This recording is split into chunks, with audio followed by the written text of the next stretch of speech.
So, it's been a while, hasn't it? I know, I know. Been about 2, 3 weeks, honestly. And I apologize for that. I've had a lot of stuff going on, family and work related, and I just haven't been able to get a video out. But today we're going to be talking about addiction.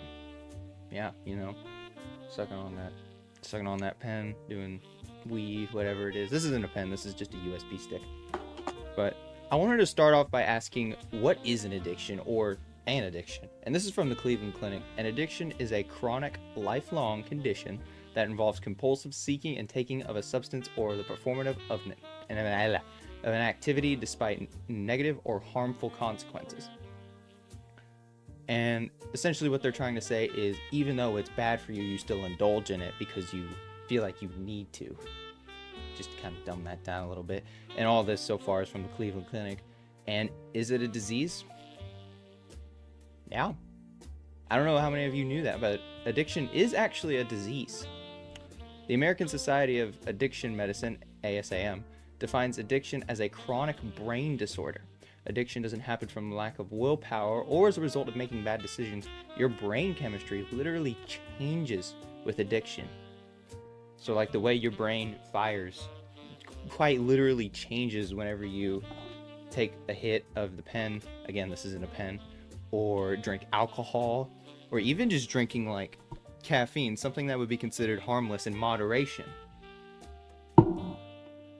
Because even though people think that some drugs are okay, you gotta have them in moderation.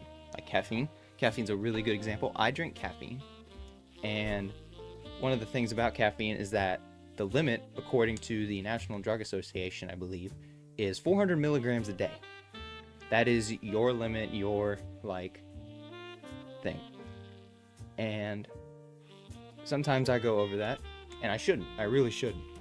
But usually that's whenever I need to work, 13, 14 hours. But anyway, we're getting off topic. What are the two types of addictions? Well, there's substance and there's non-substance. Let's start with substance addiction because I feel like that'll definitely be the easiest to get through. This is from the Mayo Clinic. Drug addiction, or substance addiction, use disorder, is a disease that affects a person's brain and behavior and leads to an ability to control and the use of legal or illegal drug or medicine. So again, caffeine would be technically considered a substance, a legal substance. Heroin, an illegal substance. Medicine, painkillers, would be a medicine. And some other examples are alcohol, weed, nicotine, coke, and again, painkillers. Some symptoms are feeling that you have the urge to use the drug regularly, daily, or even several times a day, having intense urges for the drug that block out any other thoughts, and over time, needing more of the drug to get the same effect. So, as you use the drug more and more, I'm sure you all know this, you will build up a quote-unquote immunity to said drug, and you will need more of it to get the same effect as if you would have hit it the first time. That happens with caffeine. Trust me, it does happen with caffeine. But again, caffeine in moderation is okay. However, alcohol, even in moderation, isn't good for you. Weed isn't good for you. Coke will kill you. Again, the two drugs I listed before that will kill you, but Coke for sure will absolutely kill you. But let's get on to non-substance addiction, and this is also from the Cleveland Clinic. Behavioral addictions, or non-substance addiction, can occur with any activity that is capable of stimulating your brain's reward system. So that includes dopamine, like a dopamine hit of doing something. Behavioral scientists continue to study the similarities and differences between substance addictions, behavioral addictions, and other compulsive behavior conditions like obsessive compulsive disorder, OCD, and bulimia nervosa. So that's quite the interesting take there. They're trying to compare the behavior conditions of OCD to the dopamine hit of going to the gym. And going to the gym isn't bad for you, but again, in moderation. I'm not saying you need to go once a week. You can go as many times as you want. But if you're going 2 times a day, 7 days a week, you might have a problem. The DSM-5 The DSM-5 unfortunately only recognizes gambling as behavioral disorder due to lack of research on other possible disorders. So yeah, gambling's not good for you, unfortunately. Some examples could possibly include eating, so like overeating, undereating, being anorexic, exercising, like I just said, shopping. Yes, shopping can be an addiction, and having sex or doing pornography, which I already covered sex and pornography in my OnlyFans video and how that's destroying Gen Z, so I'm not going to get into that. If you want to go see that, I'll have a link to the video in the description. So how is addiction in Gen Z simultaneously better and worse? Well, from the North Jersey Recovery Center, it is becoming clear that for whatever reasons, today's younger generations are just less interested in alcohol and are more likely than older generations to see it as risky for their health and to participate in periods of abstinence like dry January. This is from George F. Koob, director of National Institute on Alcohol Abuse and Alcoholism. That was sometime in January last year. So alcohol is on the decline. That's great. That's awesome. I love the fact that we're having less alcoholics in Gen Z. But despite drinking less, Gen Z has seen an increase in drug use, including marijuana, psychedelics, prescription medications. And some reasons why, they're very simple reasons. It's the legalization. The legalization is there. I could go like 5 minutes from my house and find a pot shop, a dispensary, and just accessibility. It's so easy. You don't even need a card at some places. You just need to be like 21. It's insane. The mental health challenges. Okay. Mental health is a very real thing. I also covered that in a video, and I'm going to do a more in-depth coverage on that video. But resorting to drug use is never the answer. You never need to go to drugs because you're having mental health problems, or you're having this, or you're having that. If you feel like you need to go to drugs, you really need to seek some help. Genuinely. And social media has promoted these drug uses, especially with the advertisements I've been seeing. Like, I'd go to the gas station, I'd fill up my tank, and it's like, ooh, SpongeBob vodka seltzer. Okay, that's crazy. Why would you promote SpongeBob on a vodka seltzer? That's insane. That's insane and crazy to me. And with party culture on the rise, these drugs are becoming more and more like glorified, I guess is what it would be like. Like, I would go to high school and I would see these kids, I'd walk into the bathroom and they'd be smoking weed.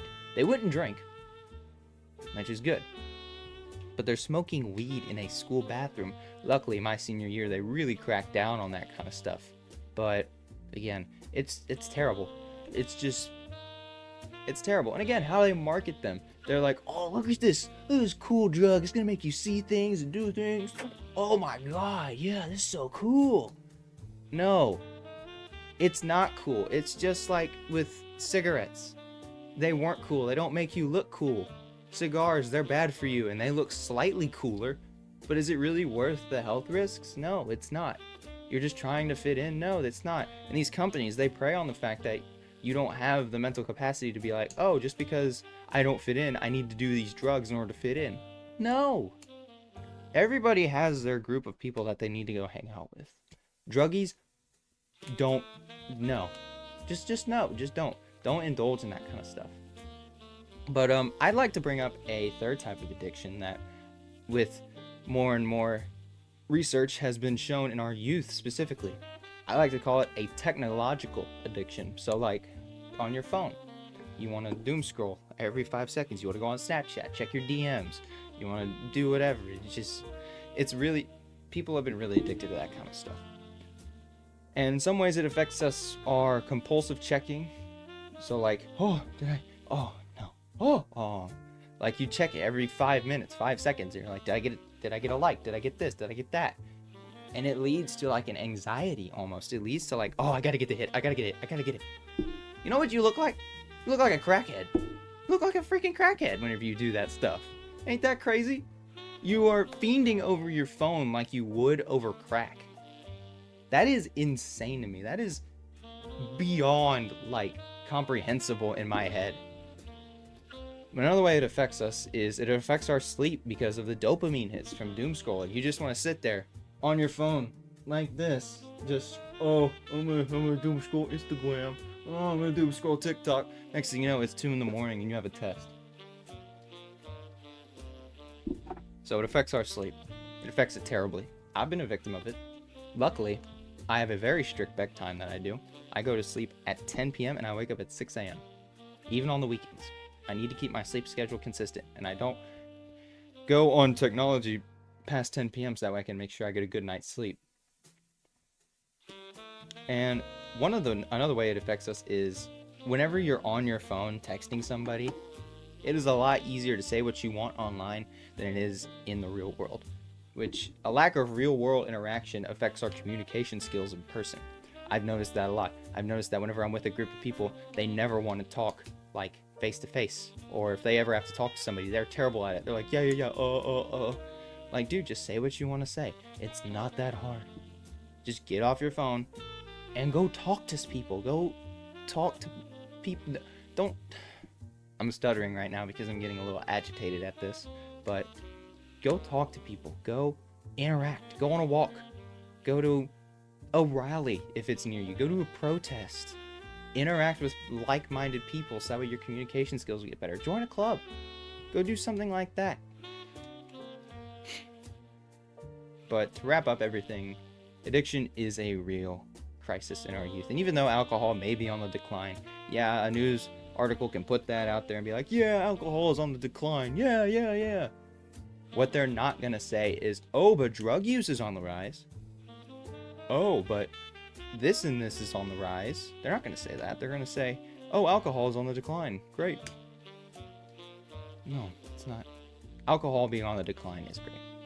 But the influx of weed and other drugs, more specifically weed, because whenever I was doing research, I noticed that weed was like the drug, like nicotine and weed, but weed more specifically. And whether or not you think so, is subjective that the crisis is there, but the facts are there. The facts speak for themselves. I'm just their interpreter. But in the end, it will affect you. It affects all of us. It only takes one person to do something wrong to make us all look bad, unfortunately. And it takes all of us doing something good to make all of us look good. But that's what I'll end it on.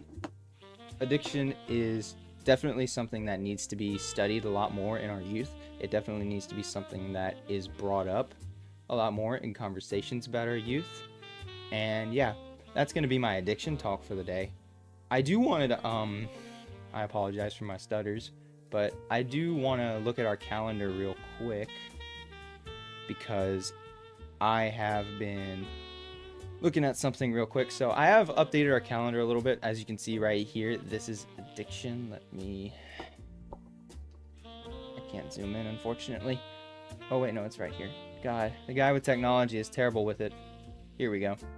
This is what our calendar is looking like. The 17th, that was yesterday. I meant to put that video out yesterday, but again, I got sidetracked. Stuff happens. And motivation is going to be the topic that follows it next weekend.